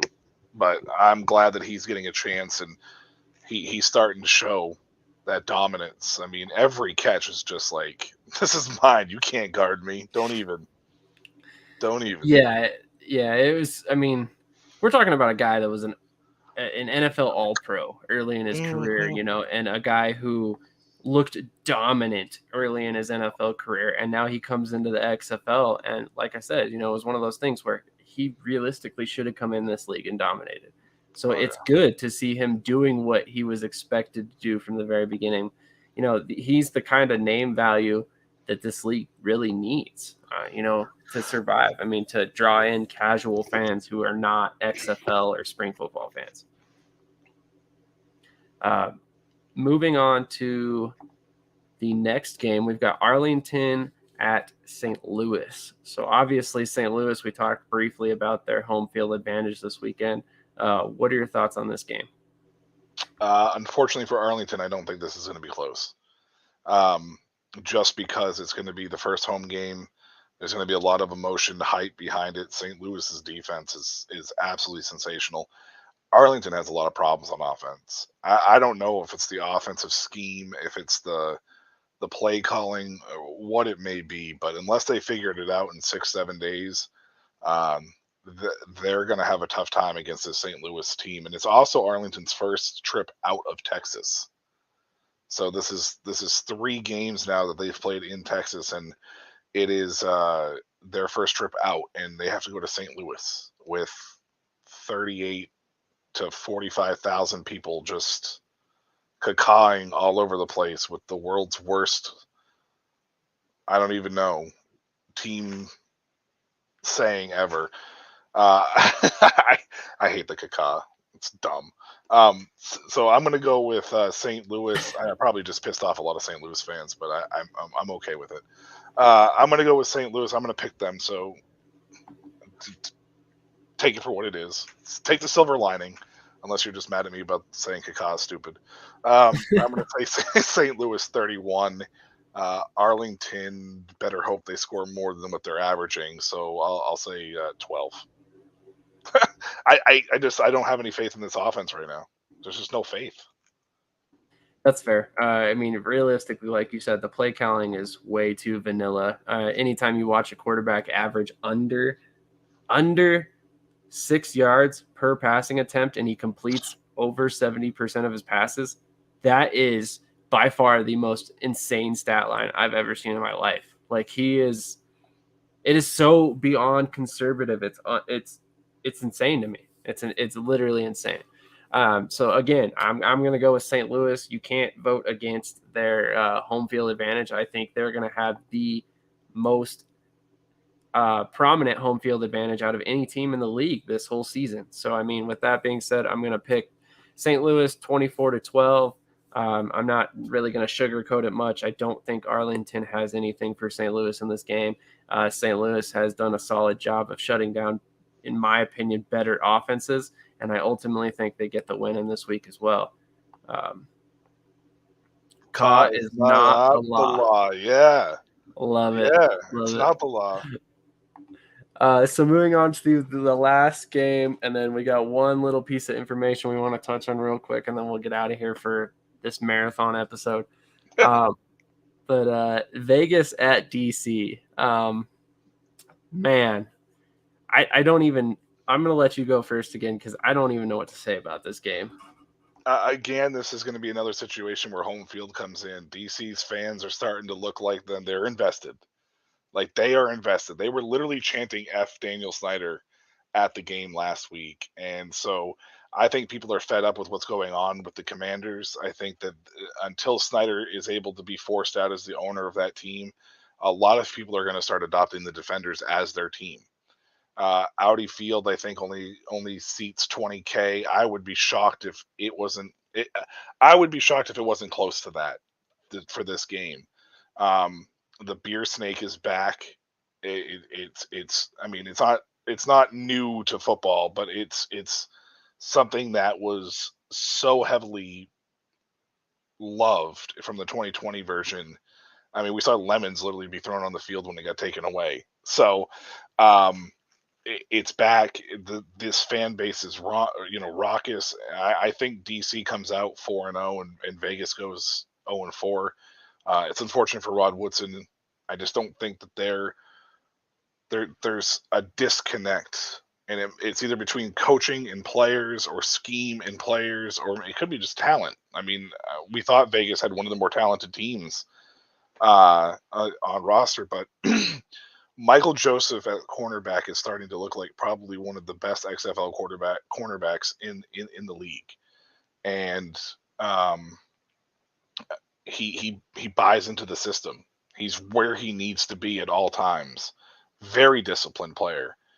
DC is going to win this game, and I'm going to say 25-15. And I don't even know if Vegas scores 15, but that's where I'm going to go with it. 25-15 DC. That's fair. I'm going to have Vegas. I'm sorry, Sam. I know you're a Vegas fan. I'm sorry. No, you're okay. I had already written down DC as my win this week. I just again, I've talked about it so much that I don't even want to repeat it again. That quarterback room is just insane. Like if you're gonna build a spring football team, you start with DC's quarterback room, and then I don't even really care what you put on the rest of the roster because it's gonna be good. Because quite honestly, I seriously, that's how I feel. I mean, it's just such a good roster. You start with a spring league veteran with Jordan Teamu. You have, two guys behind him who are relatively young but extremely athletic, high upside guys. It's perfect room for sure. With that being said, I think DC drops a 30 burger this week. It's going to be 30-26 by Vegas. They're going to try really hard. It's going to be another heartbreaking loss for us Vegas fans, unfortunately, but it's one of those things where I just cannot pick against DC the way they've been playing right now. And I just want to give a shout out to Davin Bellamy, the edge rusher for DC. You're my favorite player that's non-quarterback in the league, or non-offensive player in the league right now. You and Darnell Sankey are 1-2, and you were a breaker last year at the USFL level, and you were my favorite player on defense there in that league too. So I don't know if you're gonna ever watch. Maybe we can snip this and tag you on Twitter or something, but keep up the great work, man. I had a fangirl for a minute, okay? I had a fangirl for a minute. It's very rare I get a player that I really, really like play for two of the teams that I'm cheering for in two separate leagues. So it's ironic you say that, because that was Brian Scott for me. Brian Scott went from Philadelphia, the Stars, to Vegas, and then we all know what happened, but I'm not going to rehash the Brian Scott situation. Congratulations to Brian Scott on signing with Toronto. If you caught our last episode, you probably had an idea that was going to happen the following day. Chris talked about how he had followed Toronto on Instagram the day before, so kind of cool that we were able to talk about that a little bit before. But the final piece of information, and one that we really wanted to make sure we fit into this episode, despite the fact that we've already been on for an hour and a half, is these comments by Louisville quarterback Malik Cunningham. Hey, Malik, you were just drafted in USFL. Is that going to affect your draft preparation? I had no idea about that. I was actually working out, and then I seen that, and they didn't. I have no question. I don't know what that was. Are you going to play? No, I'm not playing in that. I'm here for the combine and want to play in the NFL. Thank you. So, obviously, if you're a USFL fan, you hear that, and that does not sound good. Whether or not you look at it from the perspective of the fact that he apparently was not contacted by the USFL beforehand, his comments make it sound like the USFL, in his opinion, is not legitimate. And just really the whole spin on this. I mean, no matter how you look at it, it looks like the league was ill-prepared, the player wasn't informed, and the player doesn't even think it's a legitimate option for him. So what are your thoughts on these comments, Michael? I kind of view this a little bit differently, I think, than most people. First and foremost, the fact that the USFL never got a hold of him, I think, is a huge just gaffe on the league's part, because you announce basically 5 days before you throw this draft, it's going to be a college rights draft, right? And then some of these players that you drafted are all invited to this NFL combine. Now, not all of them are going to be drafted, and a lot of them are going to end up being undrafted free agents that are going to be in camp. So you're likely not going to see a ton of these guys automatically come over, right? But the fact that you didn't contact and you just drafted these people and then just say, hey, so I'm with the Birmingham Stallions, the USFL. We're going to draft your rights here. If it doesn't work out in the NFL, you have an option to come play football next year. Plain and simple, flat out. I kind of blame the reporter here for the way he worded his question. It's almost like he was trying to set Malik Cunningham up to kind of give that type of answer, because it sounded like he was saying, are you going to go play right now? Are you going to go do this right this second and not focus on the NFL? The dude got invited to the NFL Combine. Of course he's going to focus on the NFL Combine. His goal is to try to make it to the NFL. And right now he's projected between the 5th and 7th round range, which isn't fantastic, but the Combine gives him a chance to try to improve his stock. So you know he's going to be in an NFL camp. The way that reporter worded that question and the way he presented it is an unfortunate spin because it makes the USFL look bad with how Malik responded. But from my standpoint, if I'm a player and somebody comes at me like that and I hadn't been contacted about it, but I did find out the same way he did, I would probably respond as if, like, you're asking me if I'm going to go do that right now. The answer is going to be no. Because, first of all, nobody's reached out to me. And second of all, I'm here at the NFL Combine. I'm not here at the USFL Combine. I'm not here at a USFL tryout. I'm at an NFL Combine trying to improve my draft stock. So I don't really blame Malik Cunningham. I don't think it's necessarily a bad look on the USFL other than just not contacting him part. But I kind of blame this reporter. Because this reporter should have been a lot more diligent with the question, because it's almost as if the reporter was setting it up to make it sound like the USFL wasn't important or the USFL wasn't an option. Because when you ask a player that is going into the NFL Combine, of course the only thing they're going to be thinking about is the NFL and the NFL Combine at that point in time. It's not like Malik Cunningham is coming from, Norfolk State or Delaware Valley University or something. Like he's coming from Louisville, where he was electric and one of the better quarterbacks in the nation. He's obviously going to try to take everything he can to try to get to the NFL. Not saying anything against those colleges that those players couldn't make it to the NFL. They probably just don't have as many eyes on them as Malik Cunningham does. So I kind of blame the reporter here. It took me a little bit to come to that conclusion, because at first I was kind of like, not the best of looks. But the more I think about it, I'm kind of more perturbed with the reporter than I am Malik Cunningham's response. That's fair. That's fair. You know what? Because when you listen to the way he framed it, it sounds like you said, like he was saying right away, are you going right now? You're going to leave the Combine? You're going to go play in the USFL, even though it's not going on right now?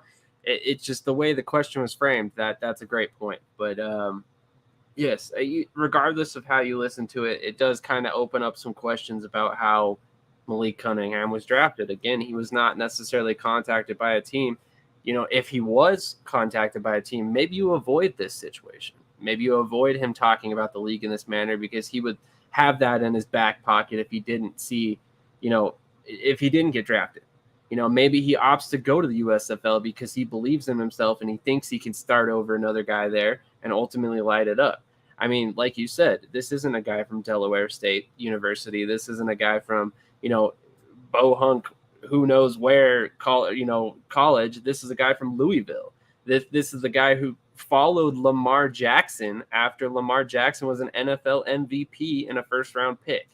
So in his eyes, he is probably very much going to be in the NFL. It's not even a consideration to him that he's going to play in a USFL or he's going to need that in his back pocket.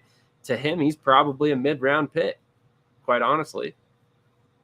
I just think that my biggest issue with the USFL side is that it takes nothing to just be like, hey, I'm with the Birmingham Stallions. We're going to take you this round, or we're going to take you in a round in this draft.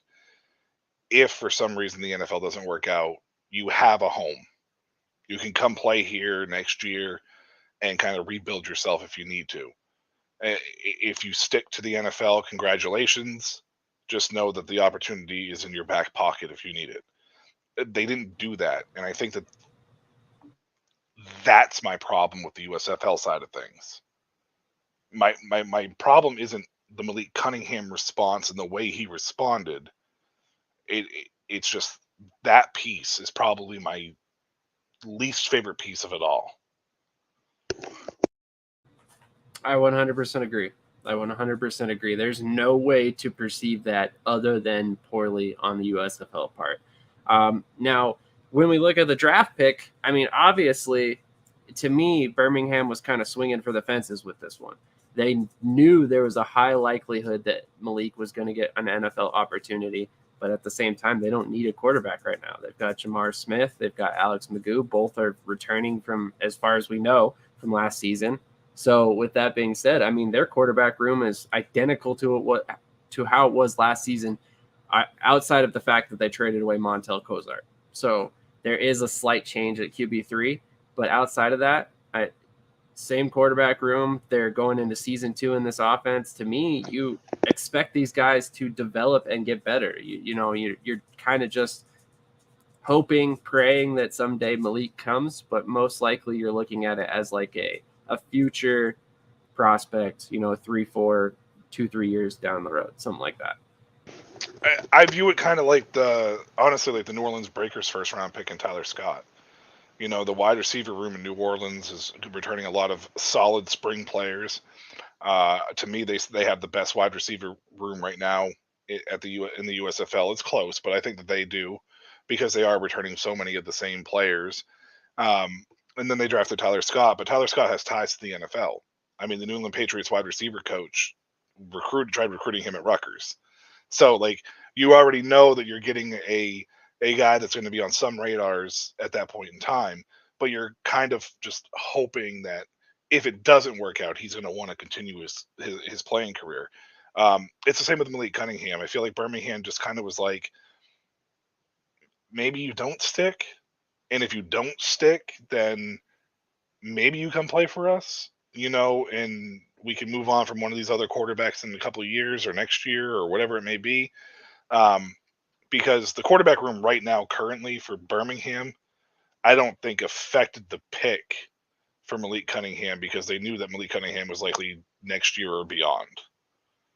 So and that's how I kind of feel with Tyler Scott. Like, I don't think the Tyler Scott pick was for this year. I think it's for next year and beyond, in case somebody moves on to a different league or, gets an NFL chance. 100% agree.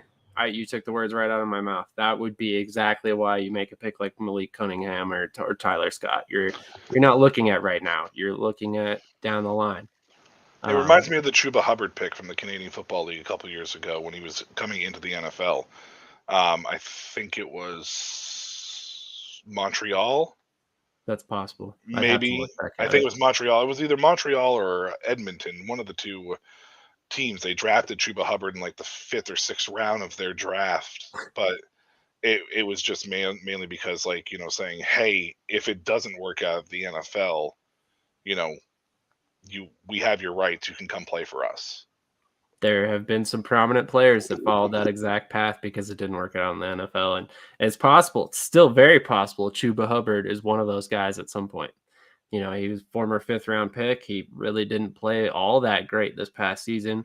We'll see how the rest of his career goes. But let's go ahead and put a pin on this one. It's been an hour and 45 minutes. I know it's damn near midnight on your side of the world, so it's probably time for you to go hit the hay and do some preparation for tomorrow for your job, I would imagine. That doesn't affect me one bit.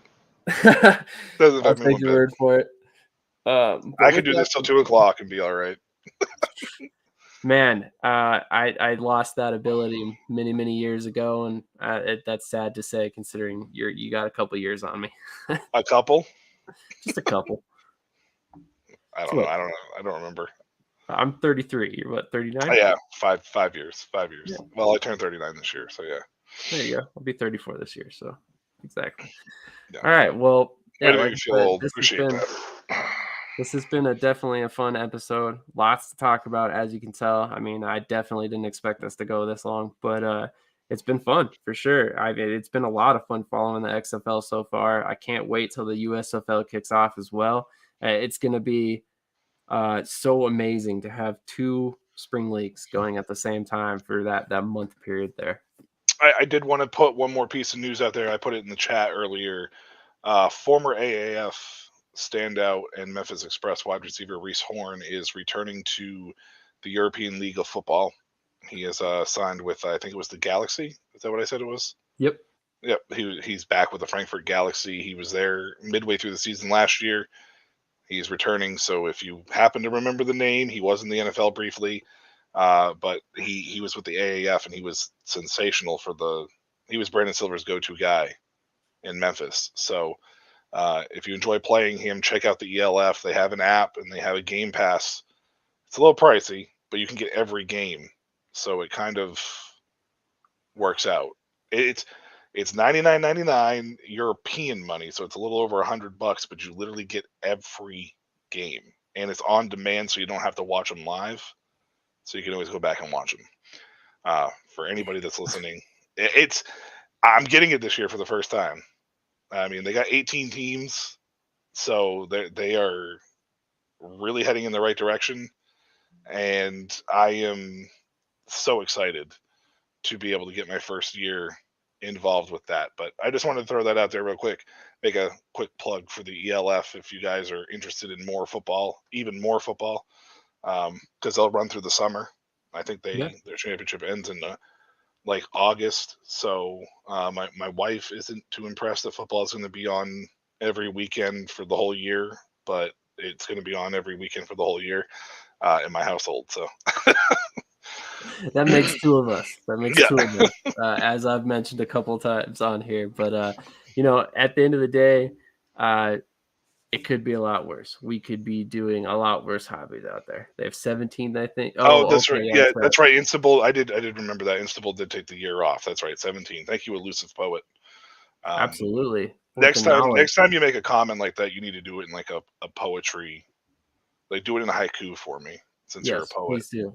And as definitely, please tune in next weekend and make sure to give us all this discourse.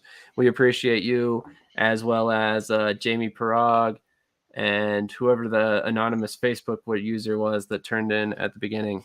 We appreciate the support. No matter where you guys catch this, if you're catching us on Twitter, LinkedIn, if you're catching us on the Snowman Multimedia page, Facebook, wherever you're at, go check out our YouTube channel. There's a lot of content on there that is not on Facebook or these other platforms.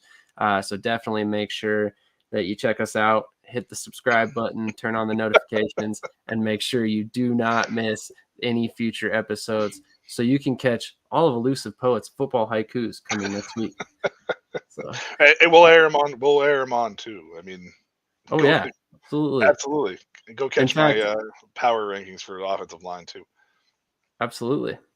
Elusive Poet, if you would like to be a guest on the show, DM us. We'll get you on here and we'll test your haiku skills. Abilities. Yeah, absolutely. Yeah. It'd be fun.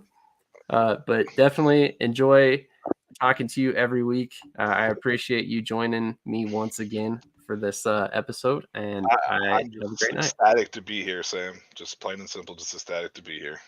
I'm glad to hear it, man. I'm ecstatic to have you. Doing big things. No doubt. Well, one good way to close it out is our new Shady Sports Network commercial, so you guys have a better idea what we're doing. This is Brett, and you're watching Shady Sports Network. Tune in, hit that like button. You might wonder, what do these guys do? Player signing announcements. I never in a million years thought you would actually come on to break this news. So without further ado, go ahead and tell everybody what happened today. Yeah, man. I just had a workout with the Cincinnati Bengals. Signing me right out. Without further ado, I'd like to announce that, I'll be taking my talents to Salina Liberty. This just in. The Major League of Football is reportedly collapsing, unable to pay hotel room bills, with players being kicked out of their rooms and hotel managers asking them to leave voluntarily without issue. And then we got Lions wide receiver Williams is debuting this week as a starter. That's something to look at as far as the eye test goes. And then another one on the eye test is Mostert might be coming back to Miami. And we can see if he has a role in this offense and see if he can be viable for the next couple weeks coming and help us in the playoffs and possibly towards a championship. That would be very nice because he's sitting on my bench right now.